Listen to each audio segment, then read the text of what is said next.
5 sur 7 matin, bienvenue dans le débat matinal, bienvenue dans le forum de discussion. Après 2 rendez-vous manqués, les syndicalistes ont programmé une nouvelle marche pour le 11 mai prochain. Rien ne semble émousser leur ardeur à sortir dans les rues pour, disent-ils, dénoncer la vie chère. L'initiative émane cette fois-ci encore de la CSA Bénin. On se demande ce que devient le cadre de dialogue entre gouvernement et syndicats qui a permis par le passé de désamorcer plusieurs crises. Et puis, une coalition de 5 églises prend à revers l'Église catholique à propos du nouveau code électoral sous l'égide de l'EPMB. Elles font observer que le texte a été adopté et promulgué selon les exigences démocratiques et qu'il revient aux acteurs chargés de l'appliquer et d'organiser les élections de 2026 de faire preuve de sens de responsabilité. Progressivement, le débat politique prend quartier dans l'espace religieux, un piège sans fin, c'est ce que nous allons voir. Et puis au Togo, la Commission électorale nationale indépendante a proclamé dans la nuit de samedi à dimanche les résultats provisoires qui doivent être encore confirmés par la Cour constitutionnelle. Des résultats sans appel concernant les législatives puisque l'Union pour la République, l'UNIR, formation politique au pouvoir, est arrivée très largement en tête. Sur les 113 sièges, l'Union pour la République en remporte 108. Un véritable raz-de-marée qui fait rougir l'opposition qui crie à la fraude. Pendant ce temps, le pouvoir en place se félicite de sa victoire. On s'y intéresse. En plateau avec moi pour décortiquer ces sujets d'actualité, Francis Elojatade, bonjour et bienvenue. Bonjour Emmanuel. Vous êtes expert en gouvernance, analyste politique. Merci d'avoir répondu une fois encore à notre invitation. C'est moi qui suis très honoré. En face de vous, Alphonse Moïse Soulé. Alphonse, bonjour et bienvenue. Bonjour à vous, bonjour à toutes et à tous. Journaliste, analyste politique, bien connu donc par ici. Sur 5 sur 7 matin, on aurait pu avoir donc une troisième fois Jules Léon Kitty, mais malheureusement qui ne sera pas avec nous ce matin sur la matinale pour des raisons indépendantes de sa volonté. Il s'excuse d'ailleurs. Alors, mon cher Alphonse Moïse Soudé, après 2 rendez-vous manqués, il y a eu 2 tentatives manquées. Celle d'abord initiée par la CSA Bénin. Après, on a eu la CSTB en milieu de semaine qui avait voulu marcher, mais ils n'ont pas pu avoir toutes les autorisations requises. Cette fois-ci, on projette une nouvelle marche pour le 11 mai prochain. Est-ce que cela ne ressent pas de l'entêtement ? Non, ce n'est pas de l'entêtement. Moi, je ne sais pas ce qui empêche le gouvernement de permettre aux syndicalistes de marcher. Le gouvernement, la préfecture. La préfecture. Qui dit préfecture dit forcément le gouvernement. La préfecture n'est pas le gouvernement, c'est une autorité indépendante. Oui, c'est l'émanation du pouvoir central sur un territoire donné. Nous disons la même chose. Donc je dis, je ne sais pas ce qui empêche le préfet au Roula et ses services de permettre aux syndicalistes de marcher. Ce que moi, je pouvais dire, il faut les autoriser, il faut encadrer la marche. Parce que c'est comme si vous frappez votre enfant, vous le punissez, vous lui interdisez de verser les larmes. C'est pas possible.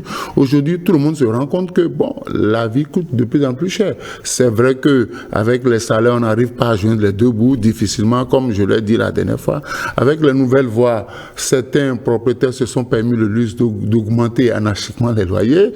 Et on a vu tout à l'heure un reportage où nos compatriotes, tranquillement, vont livrer le maïs produit au Bénin pour les Béninois à l'extérieur. Donc, il n'y a que sur le marché, ce que vous gagnez ne vous permet plus de satisfaire vos besoins. Donc, on ne peut pas leur interdire de marcher pour s'exprimer. Moi, je dis, autorisez-les avec le concours de la police. Vous encadrez la marche. La preuve, ils ont choisi un samedi pour éviter les problèmes de défalcation sur salaire. Ils ont choisi samedi parce que les agents permanents de l'État, la plupart ne travaillent pas samedi. Donc, je voudrais qu'on leur donne la possibilité de s'exprimer et de les rendre responsables de tout ce qui adviendra. Donc, il ne faut pas toujours empêcher. Il ne faut pas se faire remarquer par le côté négatif du pouvoir que vous exercez. Les pouvoirs publics estiment qu'ils n'ont pas empêché, mais que ce sont les responsables syndicaux qui n'ont pas mené les démarches francistes nécessaires pour obtenir une autorisation de marché. Je crois qu'en fait, la position du gouvernement ne manque pas de pertinence. Parce que quand j'ai suivi ce qui s'est passé à la direction de la police judiciaire, et j'ai eu l'opportunité de changer, je devais faire un débat contradictoire avec Maître Aboubakar Baparapé. Et le vendredi, je crois qu'il était appelé au tribunal pour plaider la cause de 52 personnes qui étaient en grande situation. J'ai compris que, en fait, lui-même n'avait pas reçu copie de l'autorisation. Puisque quand il est allé à la DPJ et que Kassamampo, le SG, a été reçu Pendant qu'ils discutaient, en fait, le SG n'a pas été reçu tout de suite, il était encore dehors. C'est l'avocat qui est allé et les gens lui ont demandé, mais est-ce que les gens ont l'autorisation? Est-ce que les marcheurs ont eu l'autorisation? C'est alors qu'il a dit, mais interpellez le SG, il est au dehors. Mais ils ont dit, non, mais est-ce qu'il a l'autorisation? C'est comme ça que Maître Bakapé est allé voir Kassamampo et il lui a pris une copie de l'autorisation. Mais en fait, je sais que pour les marches, pour ce que c'est, lorsque vous introduisez la requête, la demande et que vous avez l'autorisation, vous devez, il y a encore une seconde étape, vous devez informer le service de la police, le commissariat, et négocier, discuter avec eux de l'itinéraire pour qu'on puisse assurer l'encadrement qu'il faut pour éviter les débordements. Parce qu'en fait, pour les marches, il est souvent difficile de savoir qui sont ceux qui marchent. La preuve est que parmi les 52 personnes qui ont été, les 112 et 20 ont été libérés, et puis après 52 ont été présentés, il paraît qu'il y en a qui n'étaient pas des fonctionnaires. Or, c'était un 1er mai, c'est la fête du travail. Et en fait, le camarade Kassamampo, que je connais bien parce que j'ai eu l'opportunité de siéger comme secrétaire dans le cadre du comité Benerail, en fait, pour la boucle ferroviaire. Avec eux, on luttait pour qu'on ne puisse pas déposséder un compatriote à Ouaré au profit des expatriés. Et c'était Philippe Doundienoumen qui présidait, Kassamampo à côté, et puis bon, j'étais là avec Denis Sinété. Donc je connais un peu ce monde. Mais je sais qu'en 2015, vous avez suivi Chadari. En 2015, il y a eu des mouvements plus graves que ça. Ils ont témoigné qu'ils ont été conduits au CNHU. Mais par la suite, quelqu'un leur a dit attention, on leur a susurré à l'oreille que si vous traînez encore là, on dit de vous administrer en fait des injections qui ne sont pas adaptées. Et puis par la suite, ils ont disparu tous du CNHU pour rejoindre des cliniques. Et quelqu'un leur a dit que non, mais on a dit qu'ils sont, en fait, ils avaient du sang sur le corps, mais que c'est du sang de cabri. Bon, vous avez oublié de lui demander si c'était effectivement le sang de cabri qu'ils ont. Bon, bref, c'est que entre les gouvernants et les gouvernés, il y a toujours eu ces rapports de force. Et c'est parfois contraint et forcé que les gouvernants libèrent les droits. Ça, c'est connu. Ça, c'est en fait, l'histoire de l'humanité démontre que c'est au prix de nombreuses luttes qu'on finit par avoir des acquis. Mais lorsque un gouvernement responsable décide de mettre en place un cadre de concertation, de dialogue, c'est pas un décret de 2021. Je crois que c'est le décret 2021-338 du 7 juillet 2021 portant attribution, organisation et fonctionnement de la Commission nationale de concertation, de consultation et de négociation collective.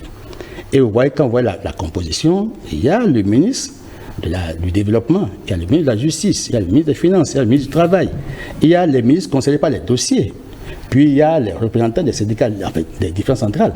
Je crois que si ce cadre de concertation fonctionne normalement et bien opérationnalisé, on peut éviter beaucoup de crises. Bon, une marche pour exprimer en fait une doléance, parce que un mécontentement vis-à-vis de la vie chère. Oui, mais il semble que peut-être que le chef de l'État n'est pas informé comme cela se doit. Peut-être que les services de renseignement n'ont pas fait leur travail comme cela se doit. Peut-être que les structures qui sont sous tutelle et qui doivent informer le chef sur les réalités que vivent les citoyens n'ont peut-être pas porté l'information. Si les syndicalistes décident par exemple de marcher pour dire de vive voix ce qu'ils vivent au chef de l'État, ça ne doit poser aucun problème. L'essentiel, c'est s'entendre sur l'itinéraire, déployer les forces de défense et de sécurité qu'il faut pour éviter les débordements et surtout rendre responsables en fait des organisateurs de tout dérapage. Je crois que c'est pour ce que je sais et de ce qu'on a fait en 2015, de 2014, on a fait 2 grandes marches. On a fait le 31 octobre 2014 une grande marche et puis le 10 décembre 2014 on devait faire une seconde, mais ça n'a pas été facile. Il a fallu un arbitrage d'une puissance extérieure Puis c'est quand nous étions, la délégation était avec l'ambassadrice de France, qu'on a compris que le président qui était là ne voulait pas du tout qu'on marche, et les gens ont dû lui dire que si la première marche n'a pas connu de dérapage et qu'il n'y a pas eu de débordement, il n'y a pas de raison qu'on empêche les gens de marcher. Donc, je trouve qu'évidemment, une marche, c'est pour exprimer en fait un mécontentement, certes, mais c'est pour porter des doléances devant la place publique.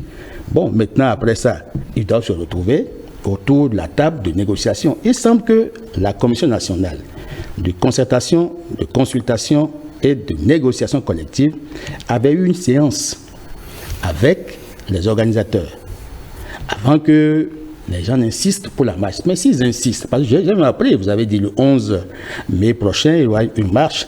Mais avant le 11 mai, j'apprends que le 7 prochain, il y a l'organisation de la défense des droits de l'homme et des peuples, parce que l'organisation que préside Maître Aboubacar Parapé projette aussi une marche.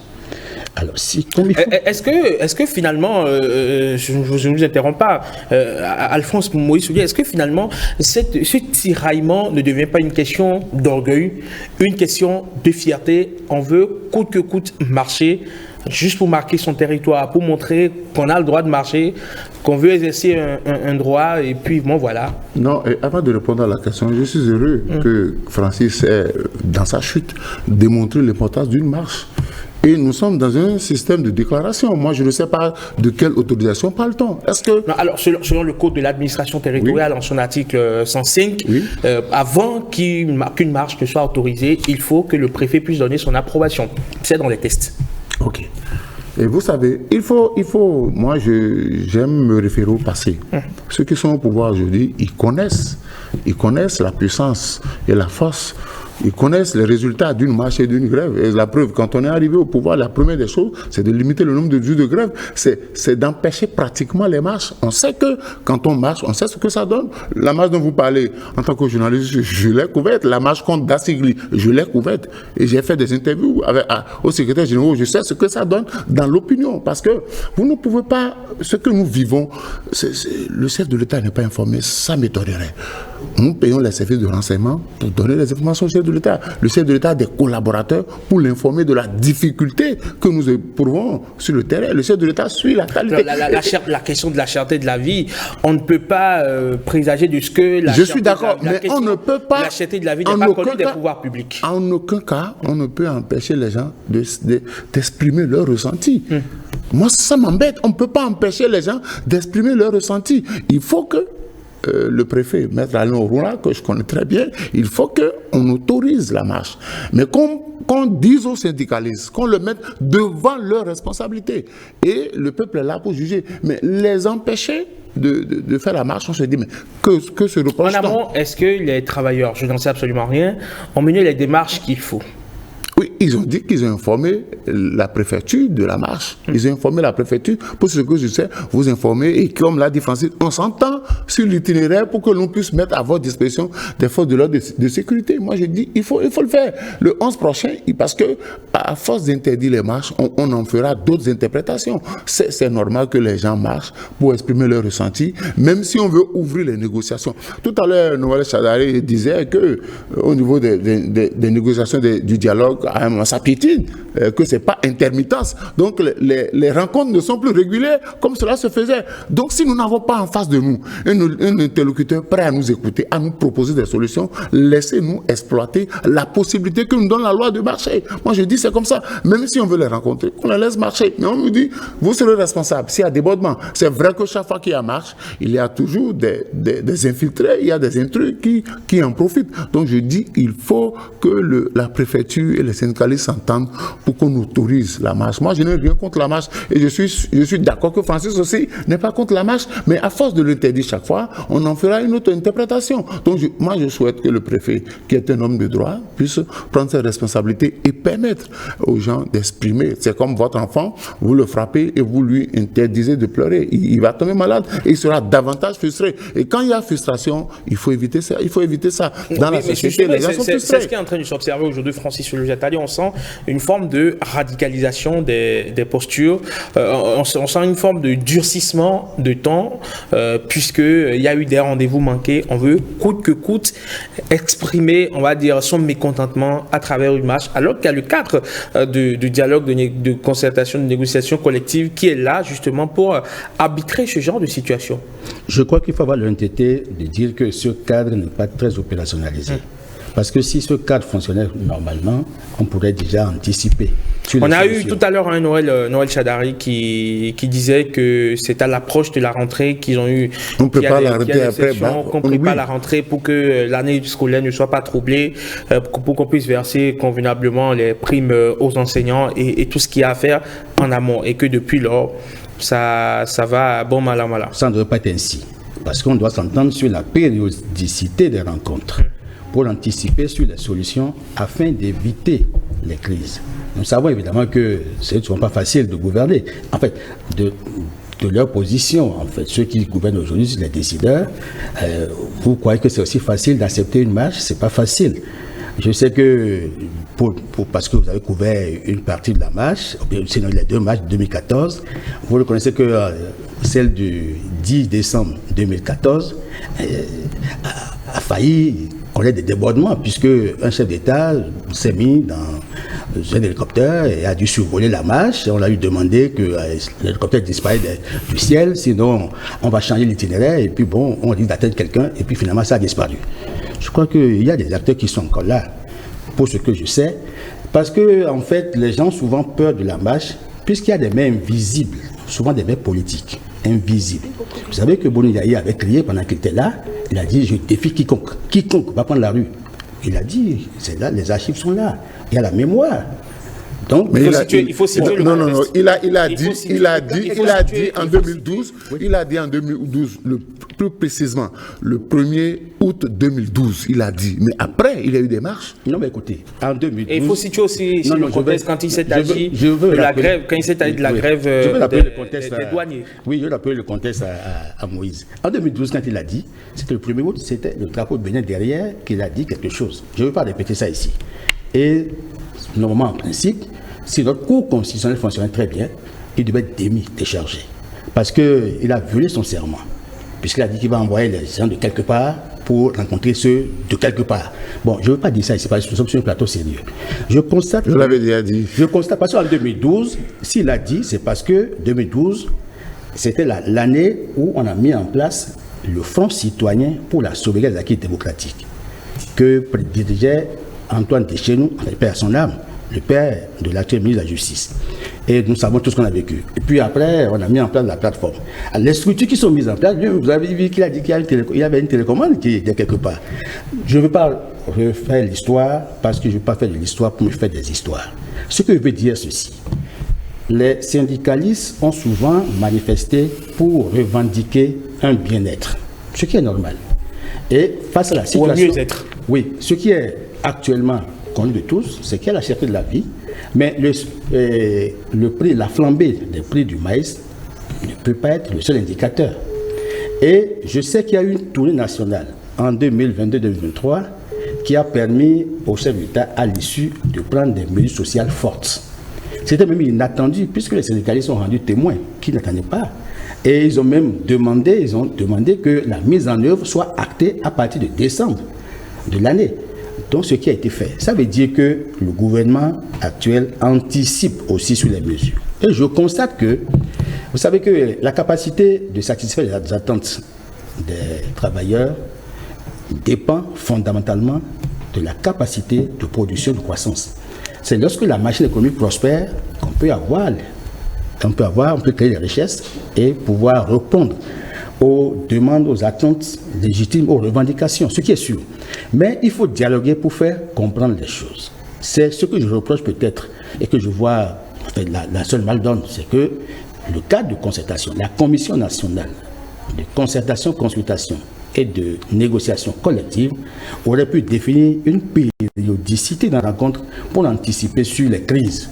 Parce que ça va permettre de gérer au mieux les crises et éviter tout ça. Comment on fait aujourd'hui, Alphonse, pour encore corriger le tir? Maintenant qu'il est établi que ce cadre de dialogue-là n'est pas totalement fonctionnel ou ne fonctionne pas comme il aurait dû être, comment on fait pour... Mais quelqu'un a la possibilité de remettre les choses en marche. Parce que qu'est-ce qui se passe? Ce que les syndicalistes reprochent notamment au régime en place, c'est qu'on ne discute pas suffisamment.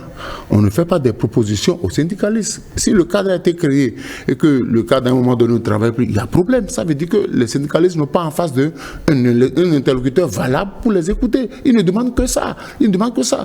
Il faut qu'on reprenne les choses en main. Il faut que de façon périodique, puisqu'il a parlé de même cahier de doléances qu'ils ont déposé, mais personne n'en parle. Il faudrait réellement qu'on les écoute parce que ce qu'ils disent là, ils ne parlent même pas d'augmentation de salaire. Moi, je dis, vous voyez par exemple, quand on parle de la vie chère, vous n'avez pas suffisamment le courant. Il y a des coupures intempestives, mais quand la facture arrive, elle est salée.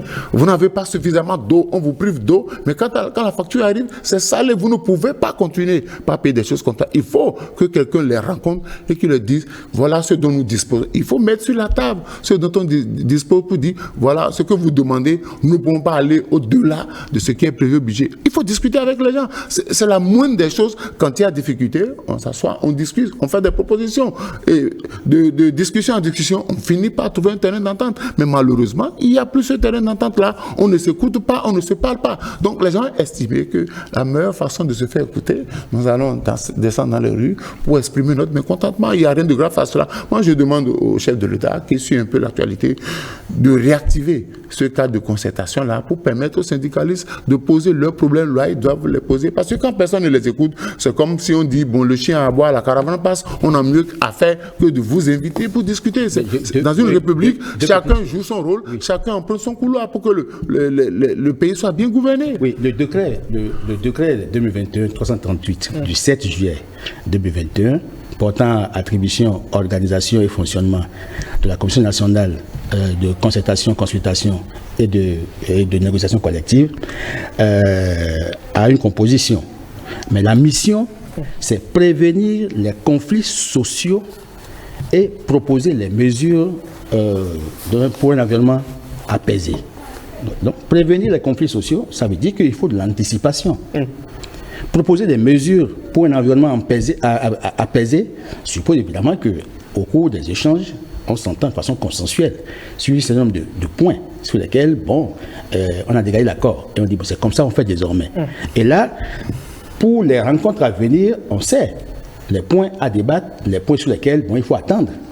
Donc, si, dans le dialogue, si cette commission fonctionne normalement, parce qu'il paraît que c'est quand le ministre Ouada y est présent que la commission fonctionne très bien. Bon, maintenant, on peut revoir la composition. Le chef d'État même peut présider. C'est le ministre d'État, je crois. Le ministre d'État, Blaise Biotchani, qui préside. On peut, parce que pour les 2 années qui viennent, et qui sont des années de turbulence, il faut avoir l'audace de le dire. C'est difficile actuellement. Parce que nous vivons l'ambiance de fin de mandat. Le chef d'État doit le savoir. Et les mêmes qui sont là, on ne sait pas, parce que là, il doit s'interroger. Je ne sais pas s'il dort, il doit être un insomniaque actuellement. Parce que ce n'est pas facile de dire un État où chaque fois, il y a comme dire quelque chose, waya. Bon, alors, donc, comment est-ce qu'il faut anticiper pour éviter ça? Si au niveau de la Commission nationale, il y a un problème, il faut revoir sa composition, prendre un autre décret et faire en sorte que ce soit opérationnalisé pour qu'on s'entende sur comment est-ce qu'on discute avec les syndicalistes pour apaiser les tensions. C'est dans un climat apaisé qu'on peut conduire pacifiquement les grands projets, l'activité gouvernementale. Donc, il est important que le chef d'État, il a le dernier mot. Et puis les syndicalistes qui sont en train de c'est ses amis. C'est ses amis. Bon, donc, profond, il y a encore, en fait, le 1er mai, c'est l'anniversaire du chef de l'État. On n'a pas pu le présenter, en fait, joyeux anniversaire, par compte tenu du contexte. Le contexte et les tests qui sont en jeu font que, le chef d'État, c'est pas s'il a pu célébrer son anniversaire. Bon, maintenant, on sait qu'il y a 1 an en arrière, les syndicalistes, il y en a même qui sont allés le saluer.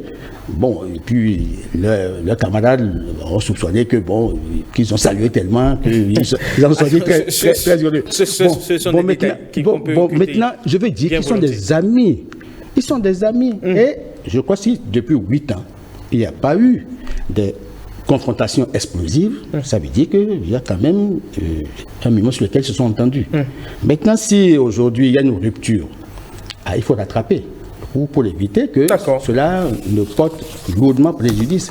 Parce qu'en fait, il faut dire que c'est quand il y a érosion de la démocratie et affaiblissement des institutions qu'on peut observer le désordre qu'on observe là. D'accord. Donc il faut que l'État, le chef d'État prenne ses responsabilités. On va voir ce qu'il en sera dans les prochains jours, si cette commission-là sera donc ce cadre de dialogue sera réactivé pour que les partenaires sociaux et gouvernements puissent s'entendre sur un minimum afin qu'on ne puisse aller à l'explosion, à la radicalisation des postures. C'est très important. Messieurs, on en vient à présent à l'EPMB, vos amis de l'EPMB qui ont fait une sortie pour prendre le contre-pied de l'Église catholique sur la question du code électoral. C'est justement ce qu'on craignait ici il y a tout juste une semaine sur ce plateau, que le débat politique soit transporté dans les chapelles. Voilà, je crois que le lundi dernier, on avait déjà prévenu ça et c'est arrivé. L'Église, l'EPMB avec, disons, 5 confessions religieuses se sont retrouvées. Moi, j'ai dit, de l'EPMB. Cette déclaration-là, quelle est la plus-value qu'elle apporte à la situation? Est-ce que cette déclaration-là était opportune? Est-ce qu'on était obligé de sortir pour dire ce qu'on a dit là? Parce que ça ne fait pas avancer le débat. Ça ne fait pas. C'est comme si on ne vit pas dans un pays où beaucoup de personnalités sont montées au créneau pour dénoncer les difficultés que posait ce code-là. Moi, j'ai dit, mais pourquoi ça? Qui a intérêt à ce que cette déclaration-là soit faite? Pourquoi on veut désormais opposer les religions? Et encore que ce n'est pas la même méthodologie. L'Église catholique s'est prononcée suite à un colloque organisé par le Monument national des cadres et personnalités politiques. Et je crois savoir que dans l'Église protestante méthodiste du Bénin, il y a le rassemblement des cadres, et leaders protestants méthodistes qui pouvaient aussi emprunter le même chemin. Il y a eu une démarche scientifique qui a sous-tendu la dernière fois, j'ai reproché à l'Église catholique de n'avoir pas associé toutes les composantes. J'ai dit on devrait écouter l'Assemblée nationale, on devrait écouter tous ceux qui sont impliqués dans le vote du code avant de faire ce travail. Et aujourd'hui, je constate que la démarche empruntée par ces églises-là, la démarche elle est bancale. Parce que quand vous sortez pour faire une déclaration, c'est que vous faites évoluer le débat, vous apaisez les cœurs. Mais je ne suis pas sûr. Cette déclaration n'a apaisé personne. Les gens ont trouvé que c'est à la limite de la plaisanterie. Il faut qu'on arrête. Il fut un temps dans ce pays, ce sont les têtes couronnées qu'on avait exploitées à volo. Et on a vu des têtes couronnées sortir pour justifier de la paternité d'un candidat. On a dit, mais ce n'est pas le rôle des têtes couronnées. Le rôle de l'Église, c'est de conquérir des fidèles. Le rôle de l'Église, c'est d'apaiser. Le rôle de l'Église, c'est de dire la vérité. Le rôle de l'Église, c'est de rassurer les uns les autres. L'Église ne prend pas position par rapport à la situation politique. L'Église encourage les gens à aller vers la vérité. L'Église apporte la lumière. Mais quand l'Église commence pas à prendre parti, parce que dans une Église, vous avez toutes les tendances politiques. Et vous ne pouvez pas prendre position sans consulter ceux qui vous ont choisi comme responsable. Moi, ça m'embête un peu qu'on se soit levé, qu'on fasse une déclaration quelques jours après la sortie de l'Église catholique. Qui a intérêt à affronter les religions? Moi, je veux bien savoir qui a intérêt et qui est derrière. La guerre des religions n'aura pas lieu. Non, mais ce n'est pas les religions qui sont en guerre. Plutôt, c'est certains acteurs qui animent ces chapelles qui sont en train de perdre un peu sur le terrain. Le terrain initial, c'est le terrain de la foi. C'est le terrain de la verticalité avec Dieu. Bon, maintenant, quand on quitte ce terrain de la verticalité avec Dieu et qu'on vient sur le terrain politique, où le jeu est plus complexe, puisque c'est le terrain de la polémique, le terrain politique. Bon, alors s'ils viennent en fait prendre place en politique, c'est que on risque d'avoir une fissuration dans les chapelles et une déliquescence en fait des différentes églises. Bon, si ces débats, parce qu'ils ont trouvé évidemment, comme nous d'ailleurs, que la stratégie de l'Église catholique est contre-productive. Mais je constate qu'eux aussi, ils ont critiqué, ils ont choisi le mot de contre-productivité, mais curieusement, eux-mêmes, en fait, les 5 qui sont réunis sous l'égide de l'EPMB ont aussi adopté une stratégie contre-productive. Parce qu'en fait, qu'est-ce qu'on reproche et qu'est-ce qu'on dit? Le code électoral, en fait, c'est les acteurs politiques. C'est vrai que ça a des implications sociales. Et s'il y a des problèmes, il y a des canaux par lesquels on peut rencontrer les acteurs majeurs, notamment les parlementaires et l'exécutif. Bon, maintenant, si nous allons à la folklorisation du débat, bon, c'est que ça va ternir l'image de nos respectables hommes religieux. Parce que moi, je suis bien gêné que les acteurs des églises s'attaquent. Bon, alors quelle morale on va laisser aux citoyens qui ont besoin de développer leur foi et d'aller en communion avec Dieu? Est-ce que ces acteurs sont crédibles? Est-ce que l'Église ne devient pas politique et politicienne? Alors c'est ça, il doit faire attention parce qu'il faut faire preuve de dextérité dans l'analyse pour que chacun sache jusqu'à quel niveau il peut pousser le Rubicon. Quand vous dépassez le Rubicon, les gens ne vous prendront plus au sérieux parce qu'on dit que c'est des églises politiques. Bon alors, et puis en dessous. Parce que quand vous prenez la parole que vous argumentez, on peut constater si c'est des arguments, on sait. Si c'est des arguties, on sait. Il y a une différence entre arguties et arguments. Bon, maintenant, parce que les arguties sont fragiles, ces arguments qu'on peut balayer du revers de la main. Si vous prenez la parole, vous croyez que vous convainquez, les gens vous suivent et vous disent que non, mais apparemment, vous êtes instrumentalisé. Il faut que les hommes, les responsables qui animent les églises et les chapelles religieuses se prennent davantage au sérieux. Ils peuvent s'inviter dans le débat, mais pas d'autres canaux. C'est-à-dire, mais on demande une audience auprès du chef de l'État, on demande une audience auprès du président de l'Assemblée, on demande à rencontrer les membres de telle commission, on change avec eux pour dire, mais il y a telle situation, comment est-ce que... Et on comprend. Et là, à l'issue, on peut maintenant prendre une position et faire des recommandations. Bon, maintenant, je constate que c'est les leaders des églises, parce que c'est ça, le chapeau qu'on a donné. Et de l'autre côté, au niveau de l'EPMB, on n'a pas dit que c'est l'aumônerie des cadres et autres, non. Bon, maintenant, si ce débat sur le code gagne le terrain, parce que c'est le code électoral, a priori, c'est un instrument politique. C'est un instrument politique. Et c'est parce que Monseigneur Gaye a dit qu'il a vu la bagarre venir et qu'il y a de l'insurrection dans l'air. Il faut faire en sorte que nous puissions être à l'abri des tourments et en fait la turbulence politique qui s'annonce, ce qui est normal, on peut avertir, mais aller sur la place publique tout de suite, c'est un peu comme si on veut invectiver. Or, en tant que corps constitué, demander une audience, discuter avec les législateurs, puisque c'est les législateurs qui ont fait cette affaire, ce n'est pas l'exécutif. Maintenant, l'exécutif qui a promulgué peut être aussi rencontré pour dire, mais cette loi quand même comporte quelques aspects que nous n'avons pas compris, mais qui risquent de provoquer de petites crises. Est-ce qu'on peut trouver une solution à ça? Ça, c'est comme ça, c'est la démarche responsable et sage, à mon sens. Alphonse, comment est-ce qu'on met fin rapidement à cette manœuvre qui commence pas à se faire observer? Parce que ça se trouve, demain ou après-demain ou dans quelques jours, d'autres peuvent se lever sous l'égide du rassemblement des églises, je dis n'importe quoi, des révélés de Dieu, pour aussi porter leur avis sur... C'est pourquoi j'ai dit, dans l'espace politique. Qui a intérêt... Non, écoutez, il y a des églises pour lesquelles j'ai du respect. Moi, j'ai été un peu peiné de voir que l'église protestante méthodiste du Bénin se soit associée à ça. Dans une église, on fait du lobbying. Parce que nous sommes sur un terrain politique où il y a des intérêts politiques qui s'affrontent. On n'a même pas besoin de cette déclaration. On aurait pu en soumettre, comme on l'a proposé lundi dernier, rencontrer les uns et les autres pour discuter. Parce que j'ai dit, il y a possibilité qu'avant 2026, qu'on relise le code électoral. Mais les églises doivent emprunter cette démarche-là, rencontrer les uns et les autres pour leur montrer... On n'a pas besoin de déclaration ouverte. On n'a pas besoin de déclaration ouverte. On n'agit pas comme ça. On agit en sous-main. On parle aux uns aux autres. On dit, le terrain sur lequel vous allez là, c'est pas un bon terrain. Mais quand vous venez déjà faire une déclaration comme ça, depuis qu'on a fait la déclaration, on a déjà collé des étiquettes. On a déjà collé des étiquettes à chacune des églises impliquées dans la déclaration. Moi, je dis, on peut se rattraper. Pour une certaine opinion ou pour une opinion fortement... Mais l'Église catholique serait contre, je vais vous dire... Les protestants seraient pour... Les gens ont dit... Ça se dit déjà que l'Église catholique... J'ai reçu un message, on me dit, M. Attali, qu'est-ce que vous pensez de l'Église catholique politique ou politicienne?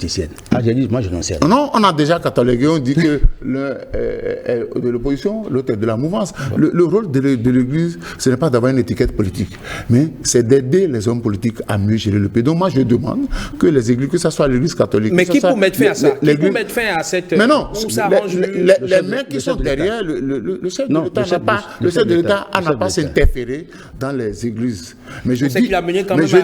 On sait qu'il a mené une médiation pour ramener la paix au sein des protestants. Je dis aujourd'hui, dans les églises qui se sont prononcées, tout le monde n'est pas d'accord. Il y a des réactions à l'interne. Donc ceux-là peuvent obliger leurs responsables à ne plus faire ça. Parce que quand vous êtes une église comme ça, avec vous prenez position, contre le régime ou pour le régime, dans des situations données, plus personne ne vous fera confiance pour se référer à vous dire que l'Église est le modèle qui vous peut... Vous perdez votre crédibilité. Vous perdez votre crédibilité.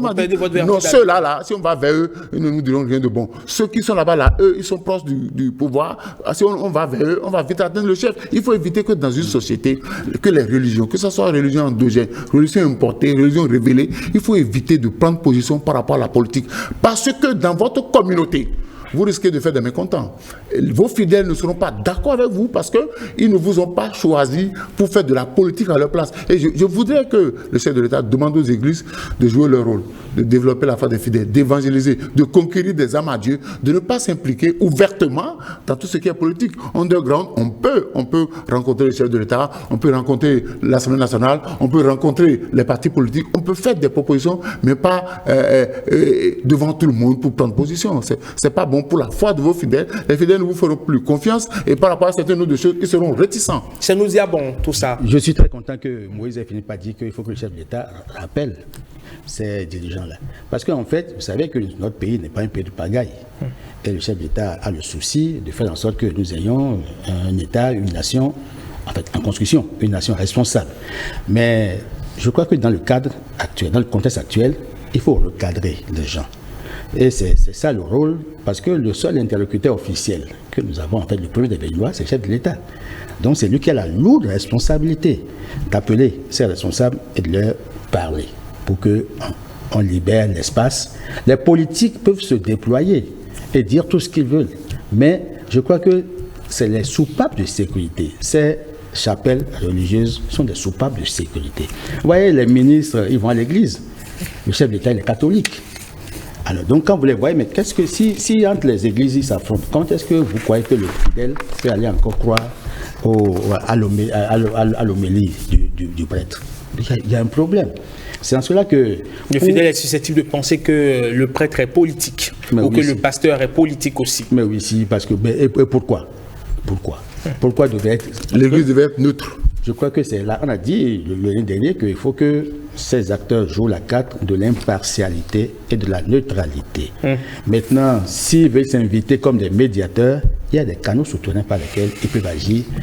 On peut être discret et efficace, mais quand on veut théâtraliser, forcément, on crée l'affrontement pour rien. Donc, il vaut mieux trouver la meilleure stratégie. C'est pourquoi il faut que les leaders religieux aussi fassent un peu de coaching. Très bien.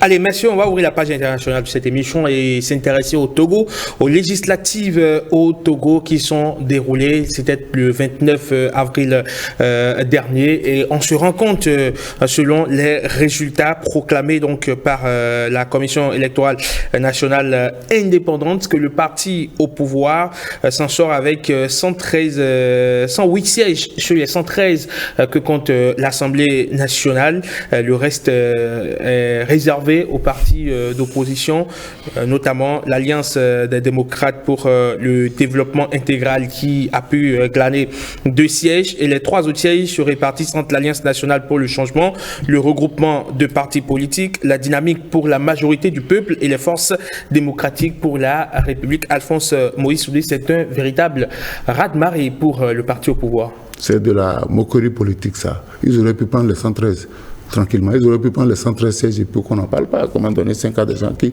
ont mouillé le maillot. C'est le résultat des urnes. Écoutez. C'est le résultat des urnes. Dès que la nouvelle constitution a été adoptée, on est rentré dans une nouvelle république. Moi, je me disais, c'est aller à Djaktaès, quoi. Il n'y avait rien à espérer de ce côté-là.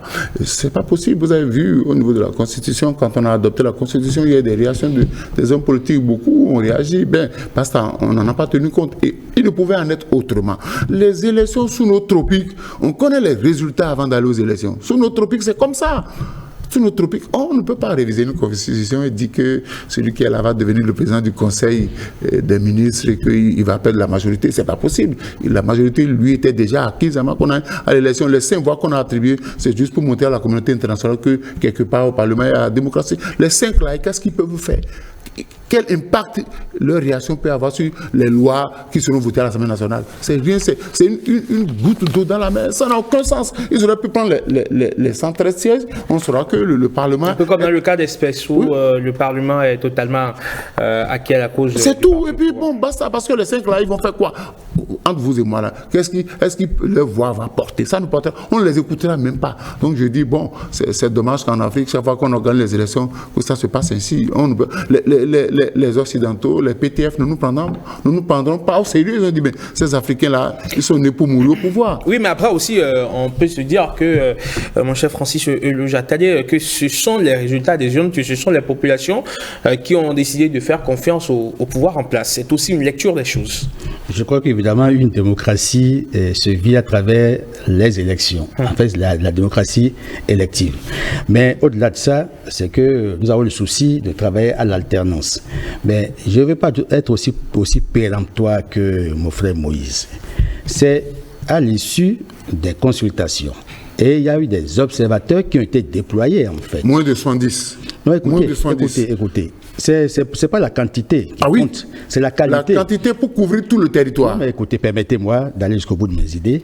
C'est la qualité des observateurs et des structures d'observation, des instances qui ont été déployées. Il y a l'OIT, il y a l'Union africaine, il y a la CEDEAO, il y a la communauté des États sahéliens, c'est-à-dire la CENSAD. Donc, plusieurs observateurs sont allés sur le terrain, mais la mission d'observation, c'est quoi? C'est observer, ils ont vu le déroulement, et ils ont vu que c'est un scrutin qui s'est déroulé en fait normalement, et le vote s'est déroulé dans la paix, il n'y a pas eu d'incident majeur, et les rapports ont témoigné que bon, ça a été une élection transparente, inclusive. Bon, alors quand c'est le cas, on a bien constat que bon, les résultats peuvent être validés. Et je crois que la CENI, la Commission électorale nationale indépendante, a procédé à la proclamation.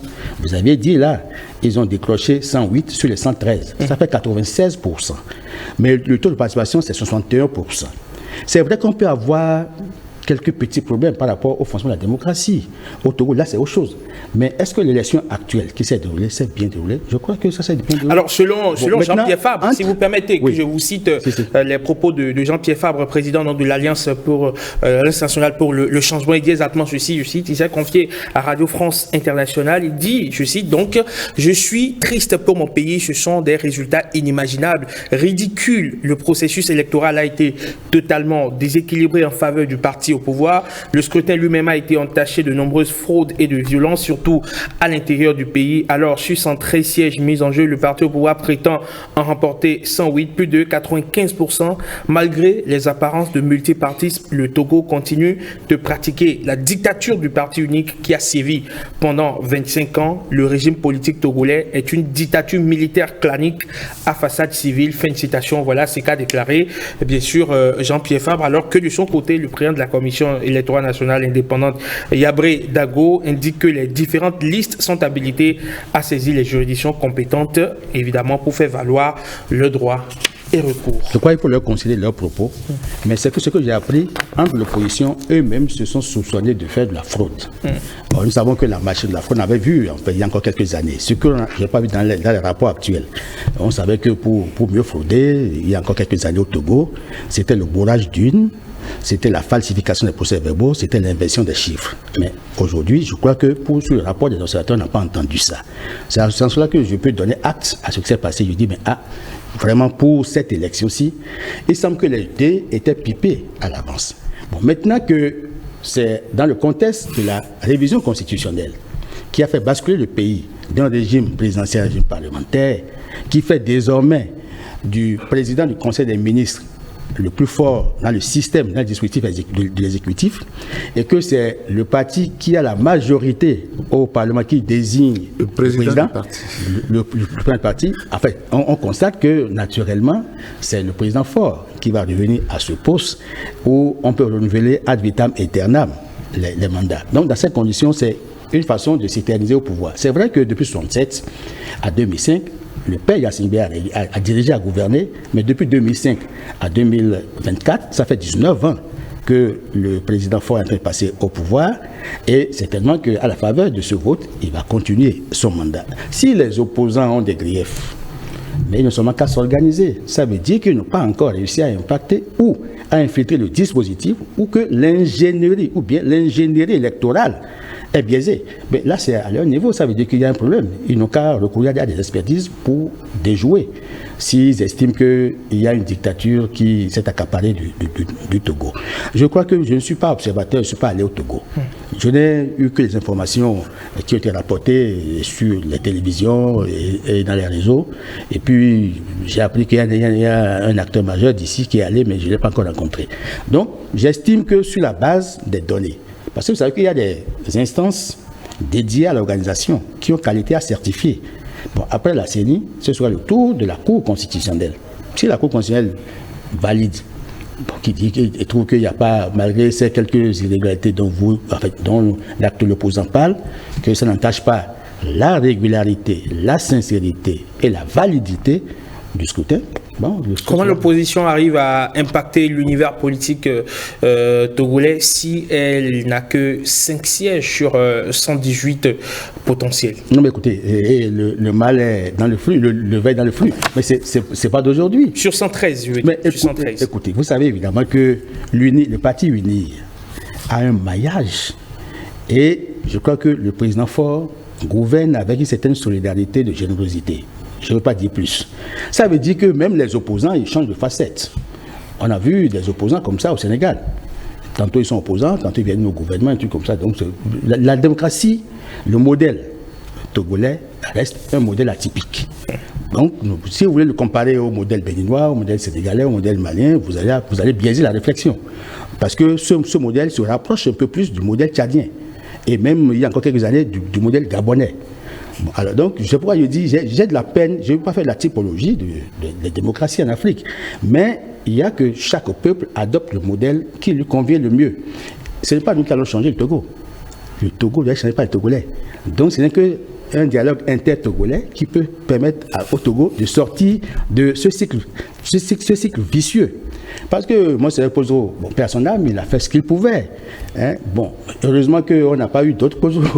Bon, donc faisons sorte à travers nos analyses, on ne fasse pas... Oui. Allez revisiter les archives de la conférence nationale organisée par le Togo. Je dis une chose, hein, le président Faure, le président Faure, on ne veut plus désormais que sur les bulletins, on ne veut plus désormais que sur les bulletins pour l'élection présidentielle qu'on ait l'effigie de Faure. Donc désormais, il n'y aura plus d'élection présidentielle. On a choisi la méthode.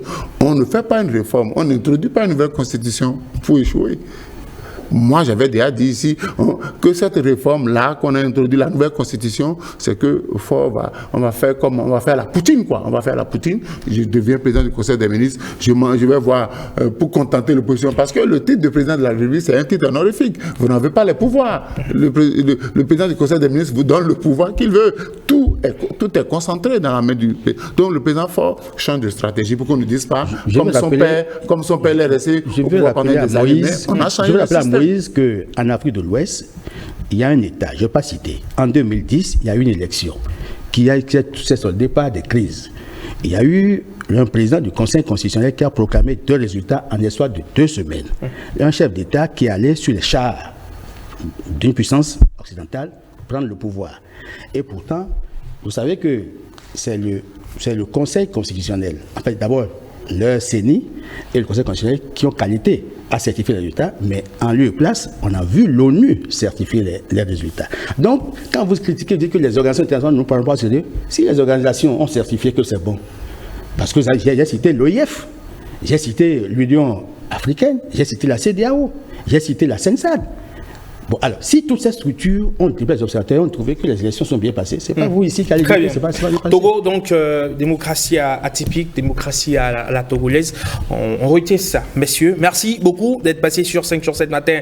Portez vos réflexions sur les différents sujets d'actualité ici au Bénin et ailleurs sur le continent, notamment chez le voisin d'à côté. Merci Alphonse Poissoulé. Merci. On se retrouve lundi. Oui, si Dieu. Merci Francis. Merci. Et à lundi prochain. Encore 2 derniers rendez-vous. Les sports, une présentation de Hugues Dinchou Jounon avec un invité particulier, Désiré Sergui Azanko, footballeur international béninois, juste après la revue de presse de Marcel Arrossi. À tout de suite.